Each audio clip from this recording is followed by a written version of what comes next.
We are on lesson 8. I'm very excited. We are looking at lesson 8. This is our final webinar, and with lesson 8, we are going to continue to build upon what we learned in previous lessons.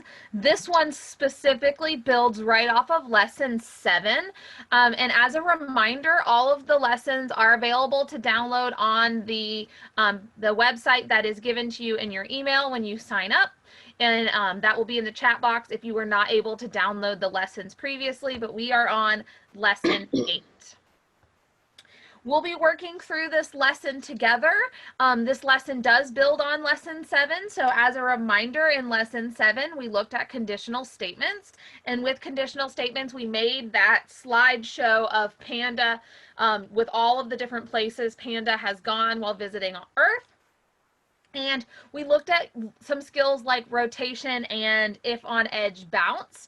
And we could see the left and right rotation style of Panda. We're going to use all of those skills in this lesson to build a game similar to the Space Adventures game with the same functionality. It's going to look a bit different, but it's going to have some of the same functionality that we had with the game that we explored in lesson 1. So it's kind of a good summary of these lessons because we're going to build a similar game. We'll look at the PowerPoint slides. We'll be in MBlock today, and we'll follow along with this lesson plan. So with this lesson, by the end of it, students will be able to create a program that combines multiple conditional statements to create an interactive program. They're going to change the direction of a sprite.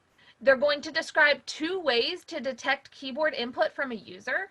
And we're going to program a game to end based on a specified condition. So we're going to learn how to also program a game to end without having to hit the stop button.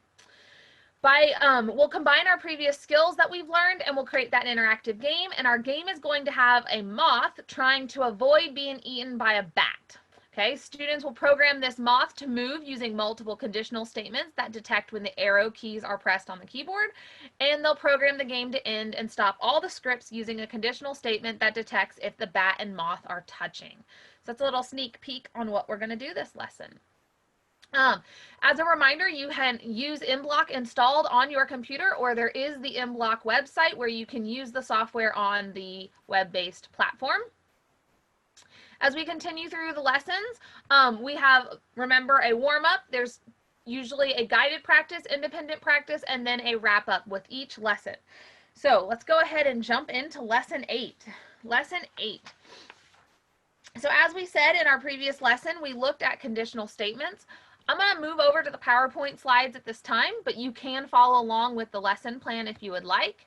The PowerPoint slide has those videos and different things in them, as well as pictures that aren't necessarily all contained in the lesson plan. So this was the project that we looked at last lesson, and we had Panda traveling across the screen, visiting different places. And with this program, when we learned conditional statements, and we used a few different types of conditional statements in lesson 7, and here's one example of it. One example was that when we, if we took our mouse pointer over Panda, Panda would then hide and disappear. With the Panda's travel lesson, we had a conditional statement that if Panda was touching the edge of the screen, then change the backdrop. So we looked at various examples of creating those conditions that need to be met. And we'll look at more conditions and more decisions in this future lesson, in this lesson. So while traveling, Panda learned about many of the animals that lived on Earth. So Panda's being introduced to the creatures on Earth. Okay, and while sleeping under the stars on a camping trip, Panda observed a bat chasing a moth. The moth was trying to get away. Okay, and let's help Panda create a program that can reenact this scene. So we're going to have, here's our goal. This is what the project's going to look like. We're going to have a bat, we're going to have a moth, and this moth is going to be controlled by the user, and the bat is going to be moving around the screen, and we're going to try to avoid it. So we're going to take a moment to play this game or look at this game together so that we can see how this game functions. This game has been given to you in the example programs. So as a reminder, when you download the lessons, you're given the PowerPoint, the lesson plan, as well as example programs. And this example program is in the lesson plan, so you can go ahead and open it if you would like to play around on your screen, or you can watch on this screen. I am going to enter into full screen mode because at this moment in time, we are not exploring the code. We are just going to play the game to see how the game plays. So students are going to open the project. They're going to play the game and explore the program. The player is going to control the moth and run away from the bat so that it's not eaten. We're going to use the arrow keys on the keyboard to do this. If the bat touches the moth, then the game will stop. Oh, and the game has stopped. The goal here would be for the students to practice, see how long they can stay alive. And I'm using the arrow keys on the keyboard to control. There's a lot of things going on with this project. Oops, I touched the bat. So there's a lot of different things we can see happening with this project. We've been discussing decomposing a problem or decomposing this project in previous lessons. So if you want to, in the chat box, what are some of the things that have been programmed in this example? List some of the programs that are happening in this example. What are we seeing here with this project? There's quite a few things that have been programmed. So what are you seeing? I see lots and lots of things. So what type of things are we noticing in this program that the programmer has programmed? Okay, there's changing of direction. The bat is changing direction. It's bouncing off the edge. Great. I see bouncing. There's a costume change. Great. The bat has a costume change. That's correct. There's a background's been added. Great answers. We have 2 sprites that have been added. The bat is moving to a random location. Great observations. We also, one that I didn't see listed is we also have the ability to control one of our sprites using the keyboard input. So great job. You can start to see how if we were going to rebuild this project, there are some sub problems, or we can decompose it into those smaller problems and begin solving each one of those individually. Awesome. So I'm heading back to the PowerPoint slides, and we're going to begin programming a sample exercise that will give us the skills necessary to make this project. So we're going to continue with our use of conditional statements. When we did lesson 3, talented transformations, we used event blocks. Okay, and those event blocks, I want to remind you what they looked like. We used the when the space key or up arrow, down arrow, right arrow, left arrow key, we use these event blocks to receive keyboard input for the arrow keys, okay? Well, we're going to look at another way to control a sprite using the arrow keys. So we're going to use a couple different conditional statements this time to control the motion of our sprite. So here are our conditional statements. And this is a great way to practice writing these or have students practice writing these. So here's our first one. If the up arrow key is pressed, then the sprite moves up. If the down arrow key is pressed, then the sprite moves down. If the left arrow key is pressed, then the sprite moves left. If the right arrow key is pressed, then the sprite moves right. If the panda touches the opponent, then the game is over. Stop all scripts. Okay, so these are the 5 conditional statements that we are going to program.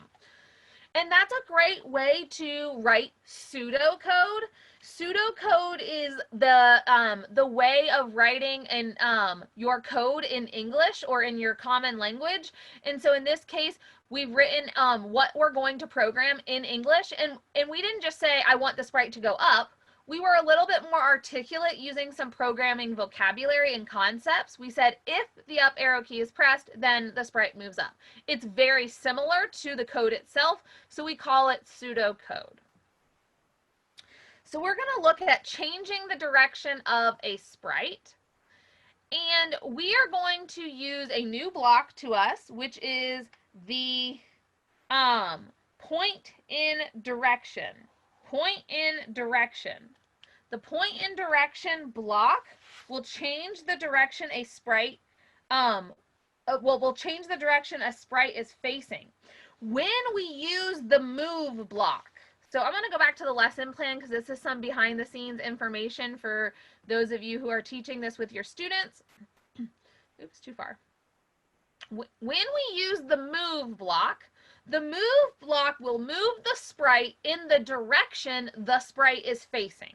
So if the sprite is facing right, then the move block will move the sprite in the right direction.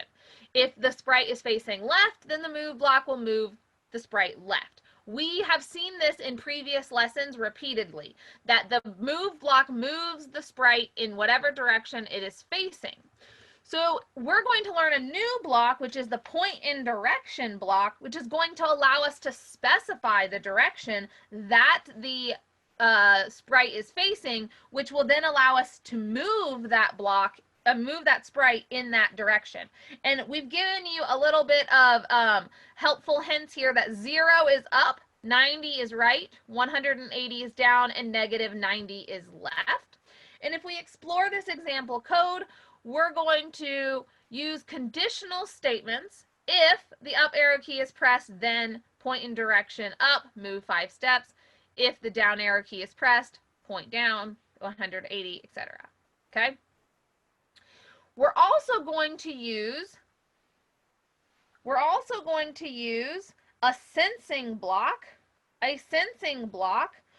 to test if a conditional statement has been met. We're going to use a couple different ones. And the sensing block here that we're going to use, back in the lesson plan, says in lesson 7, we used the touching mouse pointer block from the sensing block area. We're going to explore that as well. And we can detect when a key is pressed on the keyboard. We can also detect when something is touching. So we're going to build some of these blocks together. We're going to program. So I'm going to head to MBlock and create a new project for us to do this.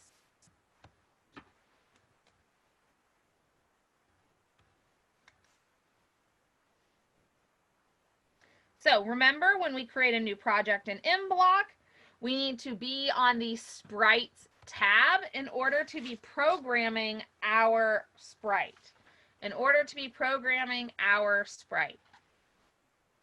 So this sensing block, if a key is pressed, is that block that we're going to use. So if a key is pressed is the block we're going to use to determine if the keys that we want have been pressed.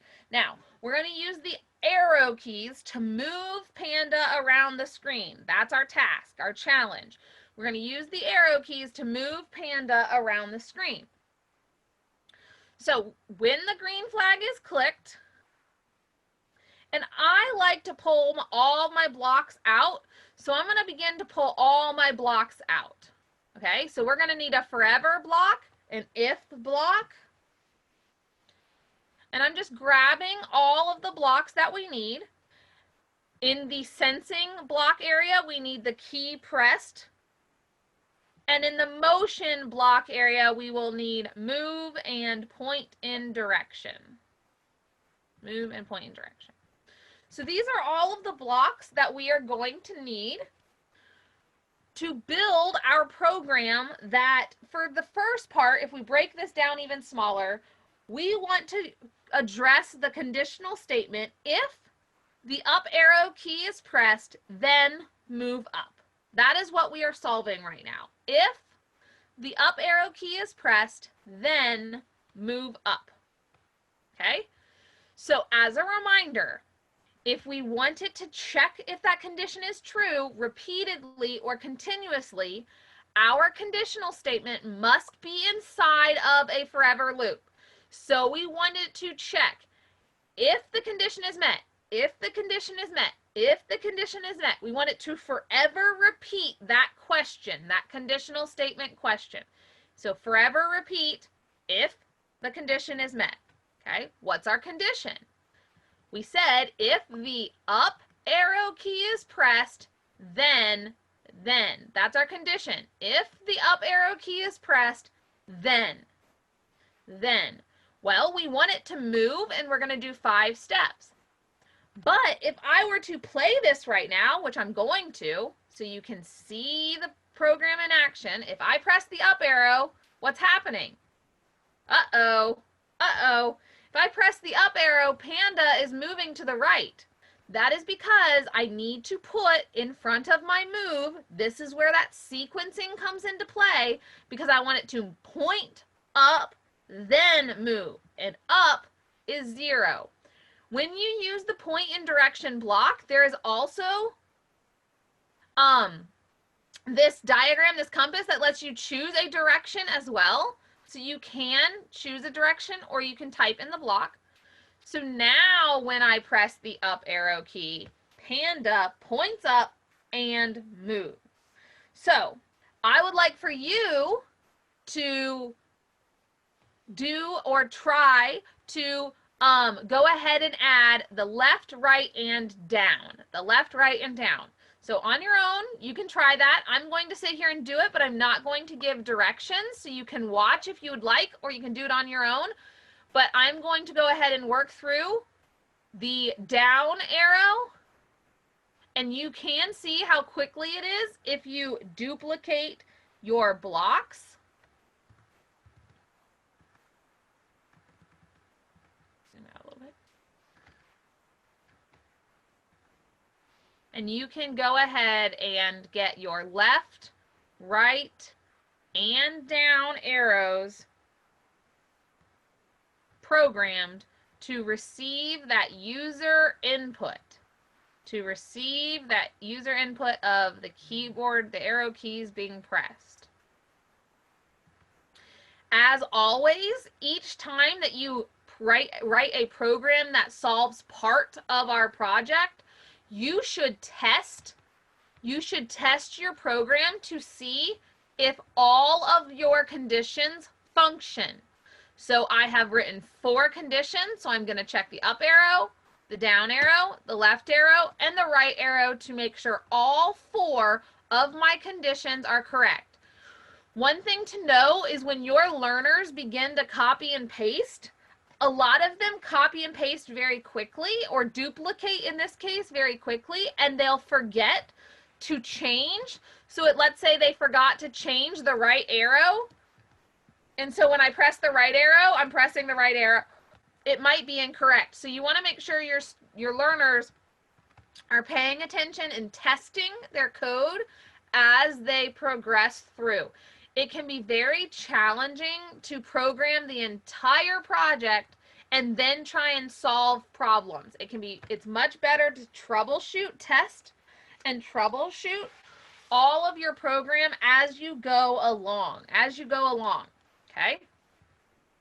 So now I have Panda, who is moving in all 4 directions. Awesome. So now that we have programmed Panda to move in all directions, I want to show you a benefit of doing your keyboard controls this way. Previously, when we used the events, to run to move a sprite, you could not press 2 keys at once. So if you were using an event when the up arrow key is pressed and when the down arrow key is pressed, you could not press let's say the up arrow and the left arrow at the same time. But watch, if I press the up arrow and the left arrow at the same time, or the right and the down, I can move at an angle. I could not do that previously when I used the events. So that's a benefit of using the conditional statements, because it can go at an angle. You can press both keys at the same time. So you can test that out on yours if you'd like, but that's a helpful part of having the conditional statements for keyboard movement instead of using the events.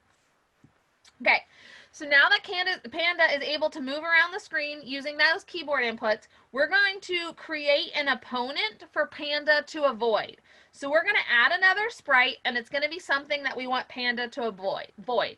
So again, in the bottom left-hand corner, we're going to click Add, and I am going to add a ball. So I'm going to search ball, and I'm going to choose the beach ball. You can choose whichever sprite you want. I'm going to choose the beach ball. So I have a beach ball. My beach ball, I think, is a little too big, so I'm going to make it a little bit smaller. And I'm not going to change it using a programming block because I'm just going to set the size. So down here, as a reminder, when you are in your Sprites tab, there is a size here, and you can control the size of your sprite. So I'm going to go down to 70% because I think 70% is a much more reasonable size for my beach ball. Okay. So we've added our sprite, and I want to go back to the PowerPoint slides because we have a new block that we're going to learn. We're going to learn the stop all block in the control section, stop all, and it's going to stop all the scripts of the program. Okay, and so when the green flag, with the example program here, we have, in this example, this sprite, if the sprite touches another sprite, then it waits 1 second and stops all. We're going to do something very similar. As a reminder, the instructions are in the PowerPoint as well as in the lesson plan. We're going to go into MBlock, and we're going to program the beach ball sprite. Okay, we're going to program the beach ball sprite. So with our example in the moth game, the moth went around the screen and bounced off the edges and moved. We learned how to do that in the last lesson.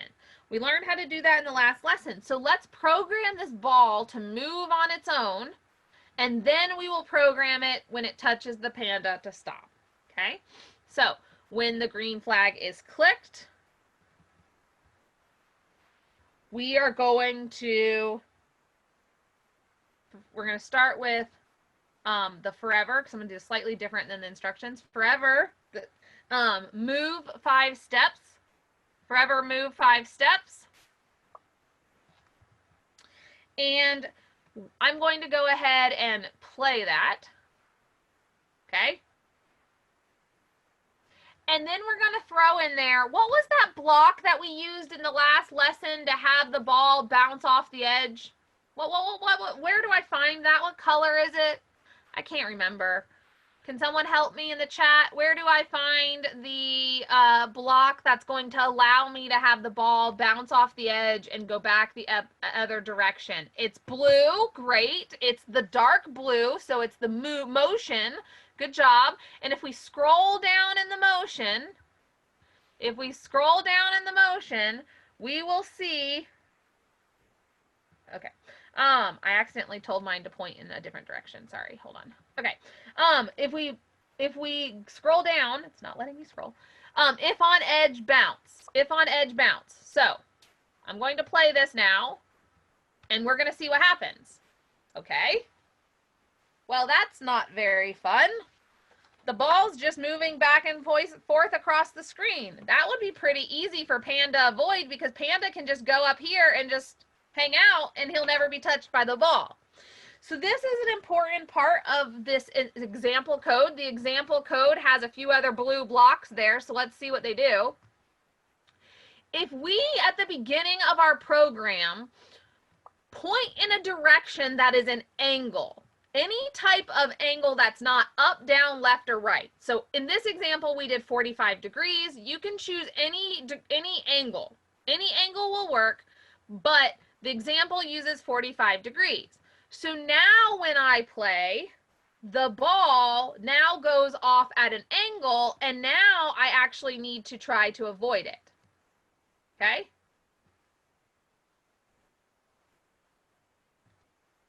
And so now it's a little bit harder. Now, you can choose to increase the number of steps if you think your ball is moving too slow or too fast. You can decrease the number of steps.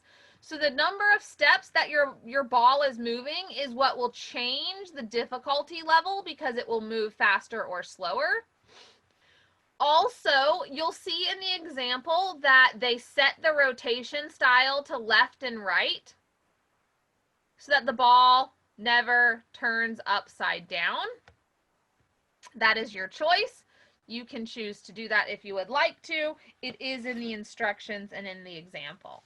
So now we have a moving opponent. Our opponent is moving. Okay? So now, what do I need to do? What do I need to do to have the ball make a decision about whether or not it is touching Panda? Whether or not it is touching Panda. I need to make a decision. What block am I going to need to use to do that? What block do I need to do that? Sensing, yes, I need a sensing block. Great, let's head there. I'm going to need a few blocks, so let's see. I need a sensing. Which sensing block do I need? If I'm looking at my sensing blocks,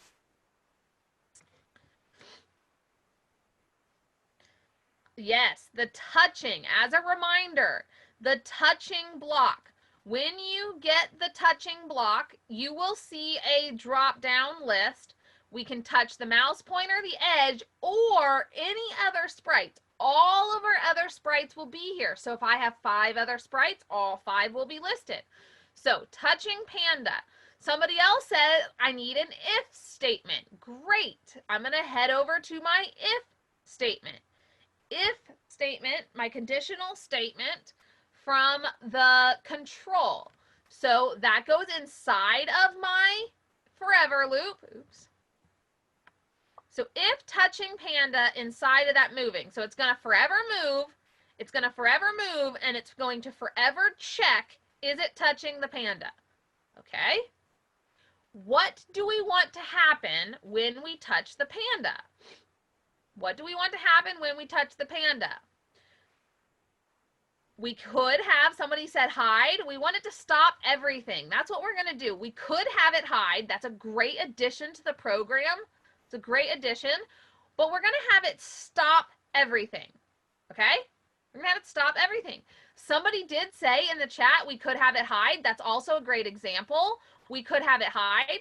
We could also broadcast stop and have the Panda hide. You can do a lot of things. We're going to have it do a slight wait before it stops the whole thing.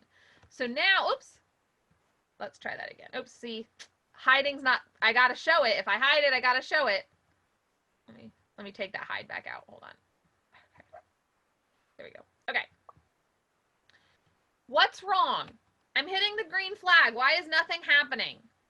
This is where troubleshooting comes into play. I'm hitting the green flag. You can see that my program runs. It has that yellow block around it, but I'm hitting the green flag. What's wrong?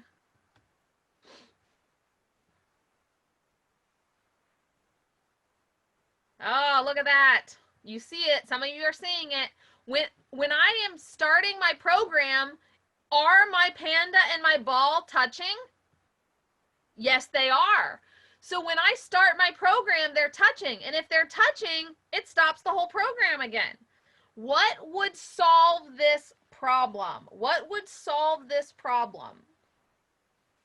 If they're touching, what can I do to solve the problem? You guys are learning. You're remembering from our previous lessons. I need to set starting positions. I need to set starting positions for both sprites. I need to start, because remember, your sprites start where they stopped the last time the game was run, unless you reset their starting position. And all, like many of you said it, I need a go-to. So where do I want my ball? I'm going to start my ball in the top right corner, so I'm going to drag it there. And as a reminder, when you drag your sprite around the screen, the go-to XY will change. So I'm going to move that there. So that's where my ball will start. I'm going to move Panda down to the bottom left. I'm going to set that go-to at the green flag. So now, if mine are touching, okay, if they're touching at the beginning and I press the green flag, they're going to move first. Whoa, he's moving fast. I'm going to slow that ball back down. Okay. So every time I press the green flag, they will go to their starting position before you start playing the game. Okay? Now, when you press that green flag, it starts pretty quickly. So you could, if you wanted to, add on the beach ball, you could have it wait half a second before it starts moving. So now when you start your program, you have a second to go ahead and get your hand off the mouse and onto the keyboard before the ball starts moving. Okay, so those are just added features that you can add to your program to make it easier and more user-friendly. Those are the types of things that are great for adding to your extensions for your learners to continue to improve. When we look at a problem-solving process or an engineering design process, if you teach those processes to your learners, almost every single one of them, the last step is an iterative or an iteration step where they go back and they make changes and improve upon their previous solution. And so by adding the starting position, adding this wait, those are things that we can do to improve and iteratively improve our programs that we're building. You can save this project. Remember, there's two ways to save. You can save to your computer, or if you are logged into your online account, you can save at the top and it will save this in your online account. I'm going to, because it's slightly different than the example, going to save it to my computer. And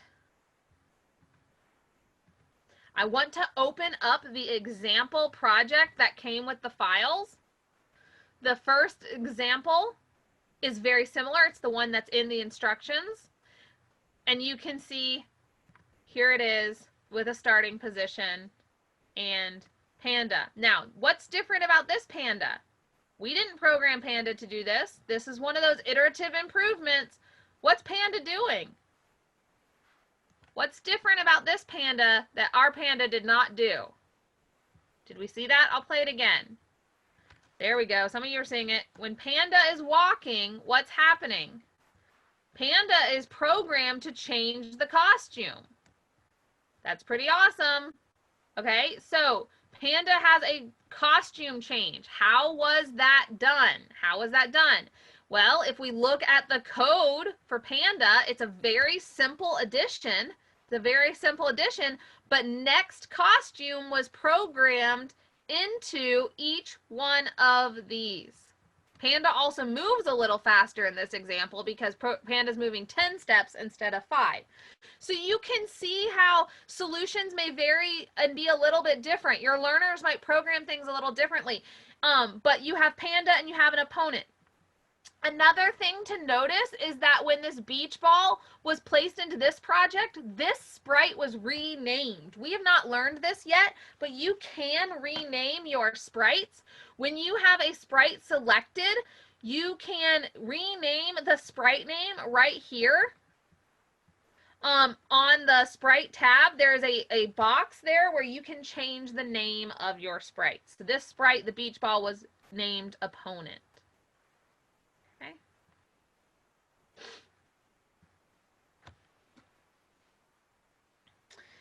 So you can see that there's just ways to continuously improve our project. It's a very good thing to do with your learners, is to encourage them to continue to add features and add improvements to their programs, because those types of additions will just help them practice their programming skills, get better at what they're at combining the different programming blocks to accomplish what they're trying to accomplish. So at this point, the lesson plan continues into the independent practice portion of the lesson plan, where learners program the running moth game. And so they add their two sprites, the bug, which is the moth, and the bat. They add an appropriate background. Some of you noticed the game had. They have starting positions, which we've learned the importance of. They program the moth to move using the arrow keys, just like we did. They program the bat to fly around the stage after waiting 1 second to allow the player time to get ready. They create an animation of the wings flapping on the bat. They end the game and stop all the scripts when the sprites are touching. Once they've completed that, the extension has a few other challenges like adding transformation effects, adding programming the moth to fall and hide, and I'll show you what that looks like again. And then they can also add additional sprites, so Panda could be in the background watching because that was our story with this example. If I open up the running moth game, I will show you that falling effect. So if we watch this game, here's the moth, there's the bat. Okay, if I touch, watch what happens when I touch the bat. Oh, did you see the bug fell from the sky? So these are flying creatures, right? These are flying creatures. And so if the bat were to, attack the moth would fall. So in this example, it falls and then they both disappear. So that is something you can add to the extension of this project. So what I want to do is I want to take a moment to look at the code of this project, so you can, if you want to look at it on your own, get this project open. It is very, very similar to the example. It is very similar to the example that we did together with Panda and the beach ball or the opponent. But there are some changes. So I want to kind of compare and contrast and explore what's different about this project. What's different about this project? What's similar and what's different? So some things that are similar is that there's a starting position. Now, in this webinar, we added a starting position together to our project, but the instructions do not have the students do that. They have already learned how to do that. So it's not something you need to teach them again. You can, if you think it's necessary, discuss it with them during your guided practice portion of the lesson. But when they go and work independently, the instructions for the independent practice do tell them to add those starting positions. And so that they should know how to add a starting position at this point. We've done it now, I think, for like 4 or 5 lessons. Okay, so that we have a starting position, which is what we did. We have a forever loop checking for 4 conditions, the up arrow, the down arrow, the right arrow, the left arrow. The moth moves when those keys are pressed 5 steps in the direction it needs to. In this example, well, okay, and then the bat. Let's go over the similarities first. In this example, this code is very similar right here than what we had before. It's pointing 45 degrees. It's waiting a second. It's left and right rotation style, so it does not flip upside down. It's moving, forever moving, bouncing off the edge. If it's touching, it stops the whole program. Okay, so that is very similar. We did this. So what's different is the show and hide. Somebody suggested in the comments that our characters could hide, which is great. If we hide a character or a sprite, remember we have to, at the beginning, show the sprite. We'll go back to the bug, and on the bug, we'll notice that if the bug is touching the bat, then it's going to fall. This is the fall action right there. It's going to fall. It's going to fall.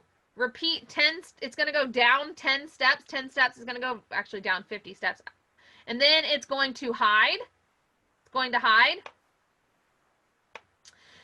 Back to the bat. The bat's starting position is actually in a separate block here, a separate program, because we cannot have 2 forever blocks. We cannot have 2 forever blocks in the same thing. Now, we could have combined these into one program.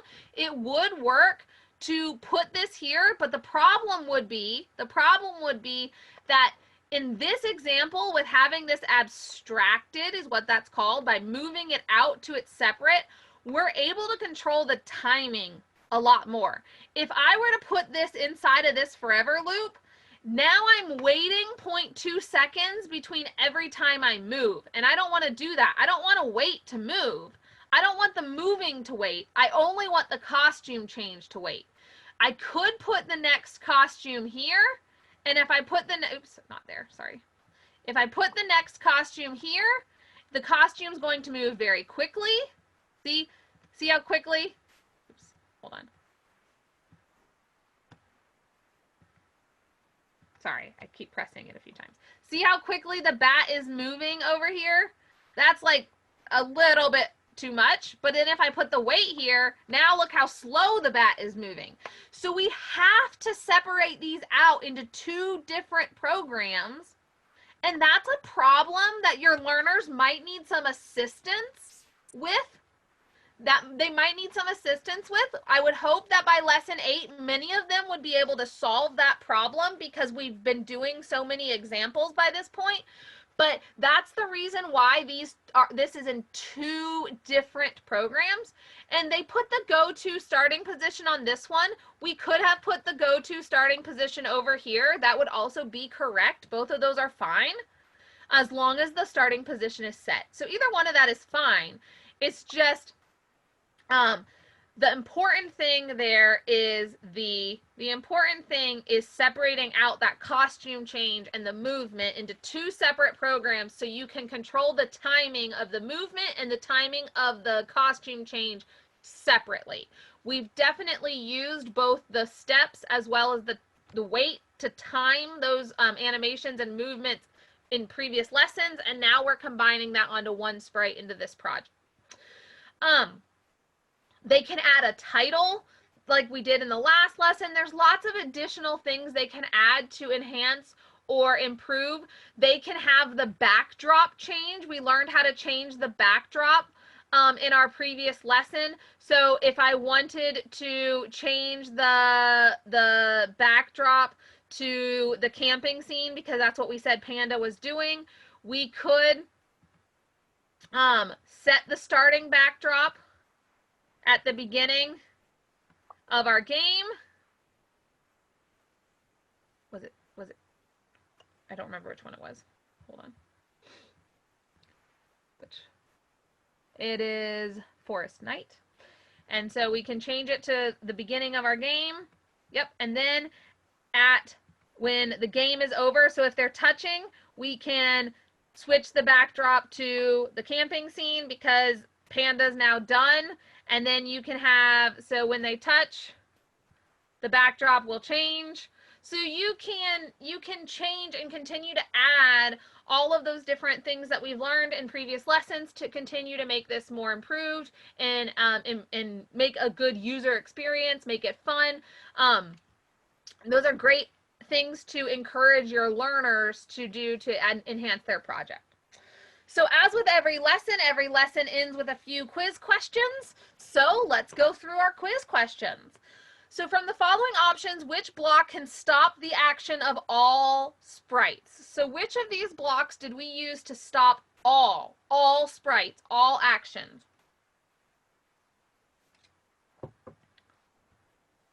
To stop the action of all sprites. Definitely stop all is the correct answer here. And if we're in M block, we didn't really look at this, but when we are looking at that stop all, there is a drop down and we can stop this script. So only that one script that's running, we can stop all the other scripts for this sprite, or we can stop all for the entire game. All for the entire game. Okay? Those are our choices there. Stop all is correct. Which block combination is used to animate the effect that the character is falling down from the air? Which one made the character look like it was falling? And this was one of those extensions. This was in the extension. I just reviewed it. Which one is pointing down? Let's start there.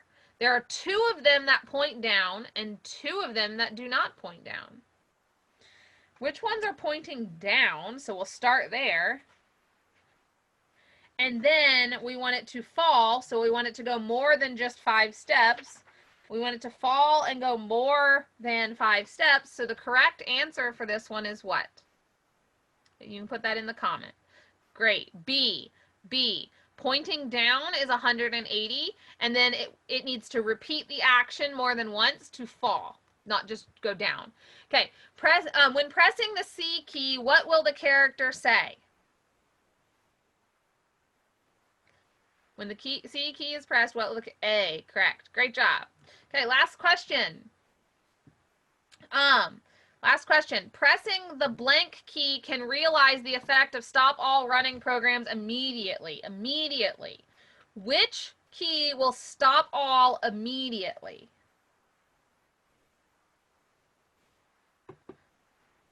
Which one will stop all immediately? And I'm realizing they don't have an answer.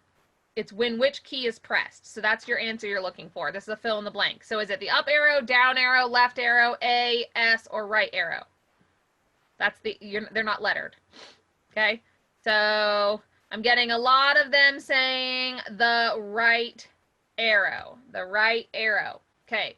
So first of all, we're looking for stopping all. So it's either this up arrow or the right arrow. And the up arrow has a wait, so that's going to delay. So it's definitely the right arrow. Definitely the right arrow. So I've been told we have a Q&A, so I want to look at the question.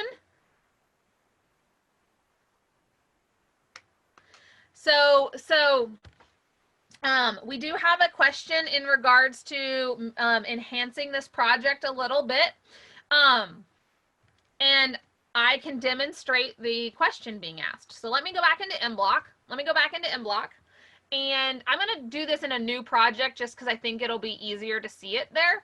So the question being asked is about having this panda fall. So if panda is falling, okay, if panda is falling, panda is going to repeat, okay, and panda is going to repeat a point in direction 180, which is that down, and it's going to move 5 steps, and it's going to have panda fall.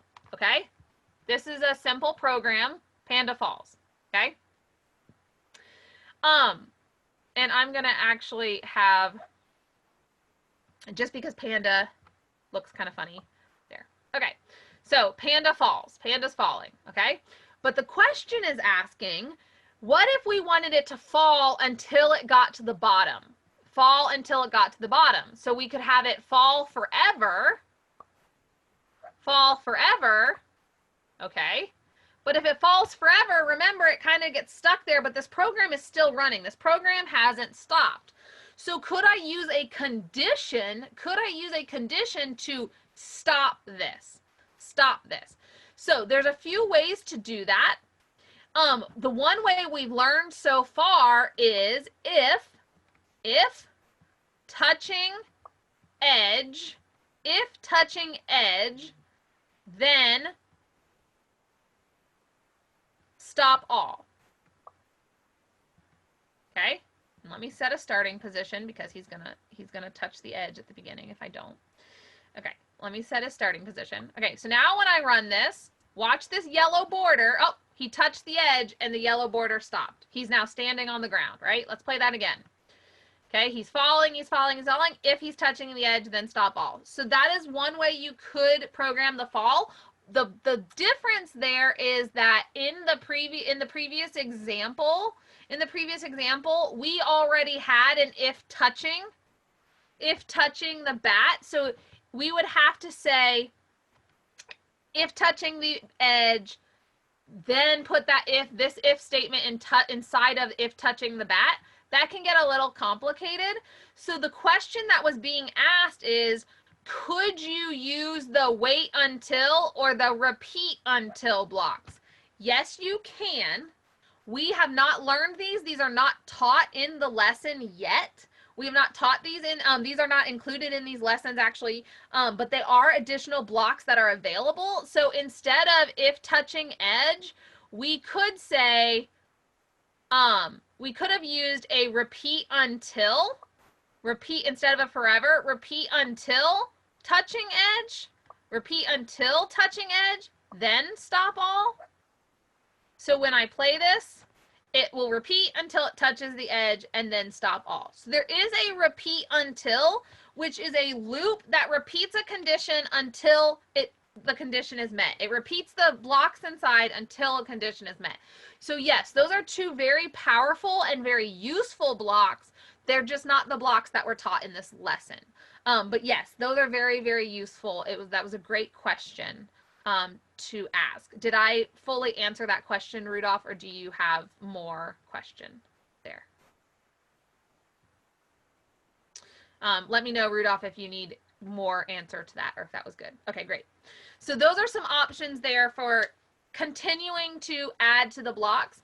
I'd like to encourage you to do that, to look through the blocks categories. You know, it's very, there's so many options. It's a very, very, very powerful program. There's so many amazing things that you can do in MBlock when you begin to combine these. We haven't even looked at sound. The sound blocks are a lot of fun. There's some really awesome sounds built in. You can go and explore those. But there's tons of blocks that we haven't even begun to look at yet. So these are things to go and explore and take time to see how you can incorporate them in and see if they're going to solve the problem you're trying to solve.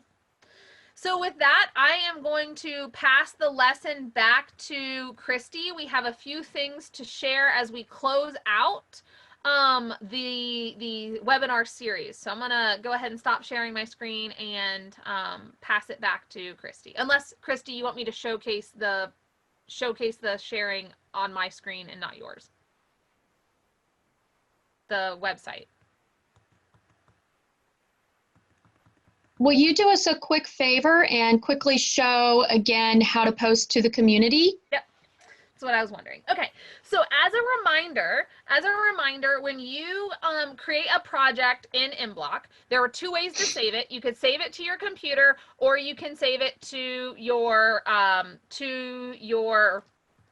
So I'm going to call this falling until edge example, because I'm going to go ahead and upload this to the community so that those of you who wanted to see this and play with this code, you can go access it. So I'm going to do that now. So I'm saving this project. I gave it a name up at the top, and I just gave it falling until the edge, and then I'm going to save this. So I'm going to save it first into my account, and then I'm going to publish it. Now I can publish it directly from MBlock if I'm logged in. So that's one way to do that. I'm not going to do it there because I want to show you another way. So to get to the community, when you are in MBlock, the easiest way to get there is to come to your icon, your avatar in the top right corner, and I'm going to go to my profile on the community page. This is my online account. My profile will show my files that are hidden and also the ones that are shared. So I'm going to see all of my files. When you look at my profile, you will only see these 4 because those are the only 4 projects I have shared. I have 6 that I have not yet shared. But that project I just made, falling until edge example, is there. So now I can share that. Now I can click the share button down here, or I can go to the project page. I can go to the project page and I can add an introduction. In this project, I use the repeat until block to end the program once Panda touches the bottom of the stage. Okay, so you can give a description of your project. You can also give instructions. So if the user needs to press a key on the keyboard or use specific keys, space key, things like that. Also, Christy's going to share with you an opportunity to upload your projects to the community, and they're going to need to have your name on them. So in the introduction, if your user account, so my user account is Teach Me CS, it does not have my name on it. So I'm going to put my name in the introduction as well. So my name is on this project. And I'm going to go ahead and share this project. Once you share this project and publish it out to the world, it is now visible for anybody to see. If you guys went to my profile, it will be there. If you typed in this URL, you would be able to see it. It is out there into the community. So you're going to copy the URL from your project that you created or projects. Please share as many projects as you've made during this. They're great to share. And so you're going to copy that URL, and then on the community page of the MBlock, it's planet.mblock.cc. There are some studios. There are some curated studios, and the curated studio that's for this this project, these lessons, is the STEAM on Board Studio. So we can put this in the chat box in a minute, but on the STEAM on Board Studio, there have been some projects shared. Thank you all. I watched all of them. They're a lot of fun. So take a look at them. And you can add a project. So you can click add a project and paste that URL into the block and hit contribute. And once it's submitted, it will show up. Here's that example. Falling Until Edge example is now shared into that studio. And this is a great way for us to see each other's projects. This one is a awesome, somebody, A.A. Johnson created this project in makeblock. And this is from lesson 2, where Panda has arrived at Earth and introduces, has a greeting to new friends. And so here's Panda. Panda's speaking and is arriving to Earth. And Panda shows up and there's no friends there. And we're going to see pandas walking around. And so they've added some interaction. They've added some additional details like the costume and the movement. We hadn't learned that yet in lesson 2. They went back and added that. So Panda then finds a friend. You'll see a friend will show up. And the friend greets Panda and says, "Welcome to Earth." So you can see some really neat projects that other people in the community have done. When you look at someone's project, so this is really awesome, you can go and look at the source code. So if you saw this project and there's something you really liked about it, you can go and click source code and I can see this project. It brings it into makeblock, the web editor, and I can see this project and I can see how did they do that? That's really neat. Like, what did they do? And I can come and look at their code for their sprites and see what they did to program their panda. Like, for example, we did not use this block. We did not teach this block in the lessons, but this user, A.A. Johnson, used it, and it's really neat. It's an event that says, when the backdrop switches to space, do this. So you can see that's another way to control the sequencing and the events that trigger actions in your program, is when the backdrop switches. So you can just see how other people solved some of the problems that were put into these lessons, the different projects. So I encourage you to participate in the community page and to upload your projects to this studio and share the work that you've done in these lessons. I think that's it. All right. Thank you, Rosemary. You're welcome. Let me share this. Okay, so yeah. We want to thank everyone for attending our sessions. You know, as I've mentioned before, this is our first webinar series. We've never actually done a webinar series before, so this has been fun and exciting for us. It is part of a larger initiative called STEAM on Board, and I know we've mentioned this in the past, but again, this initiative is going to contain several different phases, and ultimately the goal is for us to create a connection with our teachers and to provide our teachers with the resources and the confidence and the support that they need in order to utilize makeblock 5, and then to eventually work and utilize some of our hardware along with makeblock 5. So this is just the beginning of the STEAM on Board program. We will continue to send you updates regarding what's next and the lessons that will come beyond this. So please keep an eye on your email, always checking your spam mail. We so appreciate the wonderful feedback that we've received from everyone. Again, this has been just a lot of fun for us. I want to show you, because we do want to recognize the work that you've all put in here. And so what we're doing is putting together a certificate of completion for a makeblock 5 beginner course.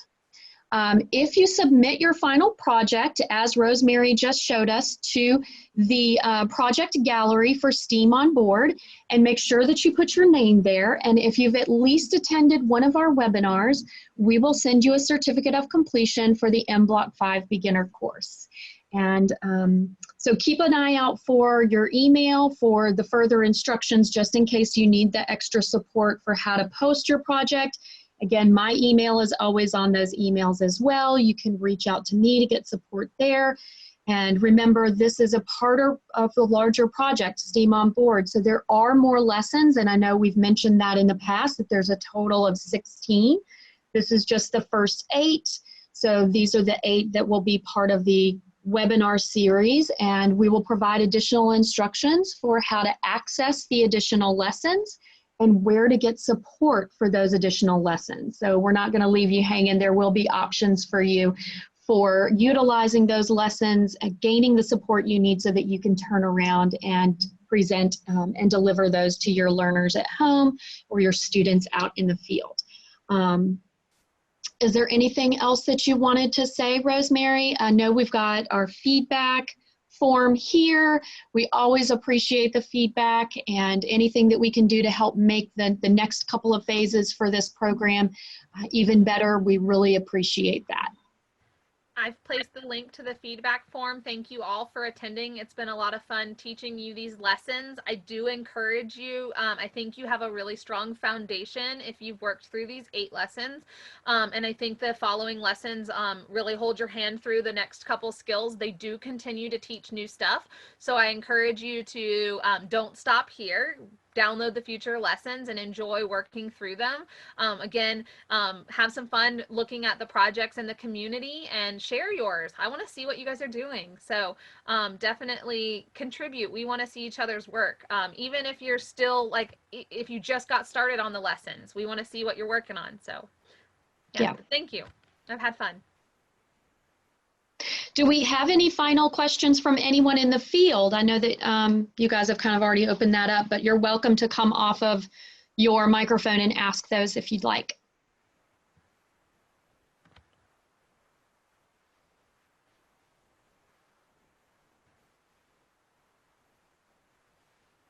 Thank you so much, everyone. Rosemary's amazing. Thank you for the opportunity. It's been fun.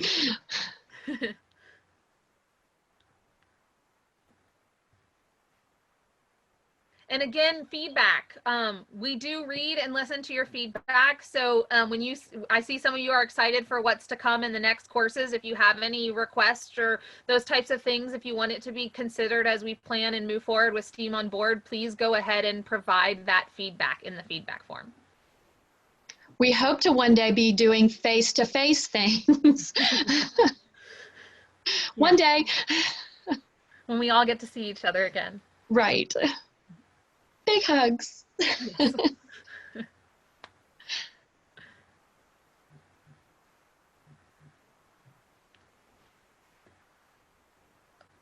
Flavio, go ahead and provide that feedback on the feedback form as well, so we have it documented. But I'll let Christy speak to future plans, but provide that on the feedback form. Yeah, so in the future, we are going to be, these lessons, as you'll notice, do continue to get a little more difficult, but they're scaffolded in a way so that it should be easy for you to step through them. But yeah, there is such a wide, vast expanse of what we can do with MBlock 5, and then once you start to add the hardware, it becomes even larger. So there is a lot of opportunity for us to continue to do these courses. Lots of different topics we can cover, so there's a lot more to come, yes. And also these lessons were designed for the situation we're in at the moment, where a lot of teachers are needing to provide lessons to learners with a little less classroom support in the moment, where learners are unfortunately not getting that direct instruction throughout all of the lessons. So these lessons were beginner. They were beginner for that purpose. We wanted to provide resources for instructors who have their learners at home and need projects and activities for them to do, and can provide a small amount of instruction and then let the learners play. And so these lessons were definitely tailored to accommodate parents and teachers who are working with distance learning. That was a huge part of the pace at which the lessons progressed, and them being beginner for that reason. And not having any access to any hardware, so many of our teachers that do, have our products do not have access to the hardware. So the students don't have that access. We still wanted to give you guys some resources and support to at least get people started and give them something fun and educational to do at home without that hardware. And the more the learners learn MBlock and are familiar with how MBlock works, when they get their hardware in their hands, when we get to come back together and schools get to be in session and they get to pull that hardware out, it's going to be a very quick learning for that learner is going to be able to be programming very quickly if they have a good foundation in MBlock. So it's definitely the start for anybody working with MakeBlock's products in programming in MBlock, is to learn the basics and how all those programming blocks come together and work, and what's a conditional statement, and some of the things that we focused on in these lessons will work really well with the hardware.